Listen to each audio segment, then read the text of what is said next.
Let's take a closer look at the Studio Underdog Egg Drop Fried Egg. These things sold out, I don't want to say immediately, but like within minutes. The rotten egg went first, then probably the fried egg, and then the boiled egg. Those were the three on the release. And it's just interesting to take part of such a FOMO type event that, sold out so quick. In the watch world, it's just, these are things that happen with certain brands, certain models, and this was one of them. So if you've never handled a Studio Underdog, hopefully this video will show you the highlights and help you with your decision to purchase one. They are $800, and that's a little misleading because you do have to pay, there's extra fees and everything like that. I forget what my total was, but it was more than $800. But regardless, this is the watch. Let's talk about it. So the case on this is 38.5 millimeter.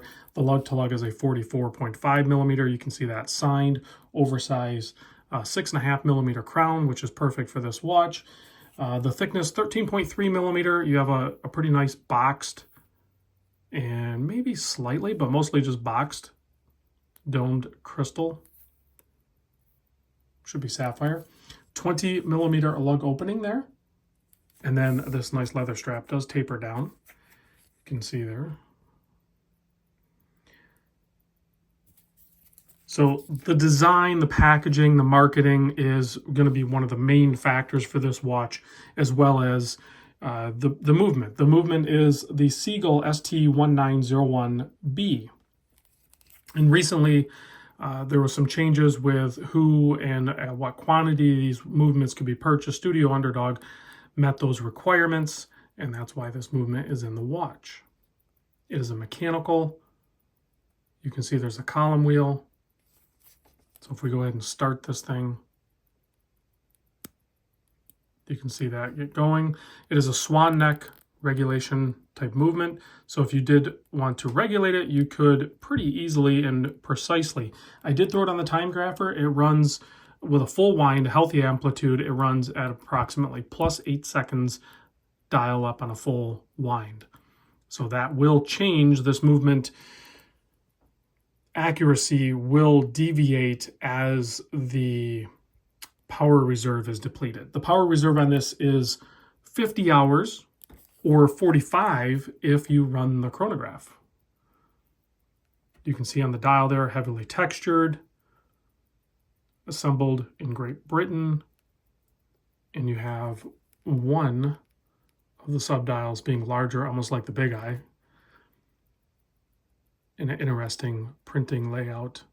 Tachymeter scale on the outside in the yellow, which a fried egg, usually the yolk is in the middle. So, but regardless, I mean, it does kind of, maybe that's the fried egg part and that's the white, and then a little bit of the yolk spilled on the outside rim. I don't know. The button pushes are actually very tactile. I'll show this side when I stop it. And then the reset. The reset on it is actually very soft. So that one has a nice little thunk to it. But this one is very soft and just click and just snaps right back in. So I think I've handled these Seagull movements before, and I don't remember it being quite as smooth as this one. I feel like maybe it's a little more refined. I could be wrong in that, but it just seems that way. These were limited. They did sell out, like I said. The fried and the boiled, they made 200 of each of those. And then the rotten egg, they made 90, I think. I did try to get the rotten egg at first, but yeah, I couldn't refresh quick enough. It didn't happen. So the next choice was the fried, and then the last for me would have been the boiled. I knew even when I purchased the watch, I was basically purchasing it for somebody else. This is what it looks like on my 7 1/4 inch wrist. It's not my jam for a watch, but I wanted to take part of the process. I wanted to experience it and then share it with you guys. And then I will move the watch along to somebody that will appreciate it more than I will. Let's give it a quick blast with the UV light and check out the Lume.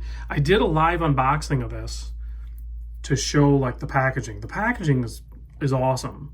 I mean, they did a great job with just all the little fine details. Even the tape that they use on the exterior box is, it's their branding and their marketing is just awesome. Even their website, I'll put a link to the website down below, is just a very well done website. So that entire experience is awesome, and something that, if Studio Underdog ever puts out a watch that really inspires you to purchase, I think you will not be disappointed in the entirety of the experience. But the watch, yeah, $800 for the watch. Sure, you're paying more for some other things. Really the watch isn't an $800 watch, but the entire experience kind of makes it an $800 watch, if that makes sense. Probably doesn't, but thanks for watching anyway. I'll see you on the next one.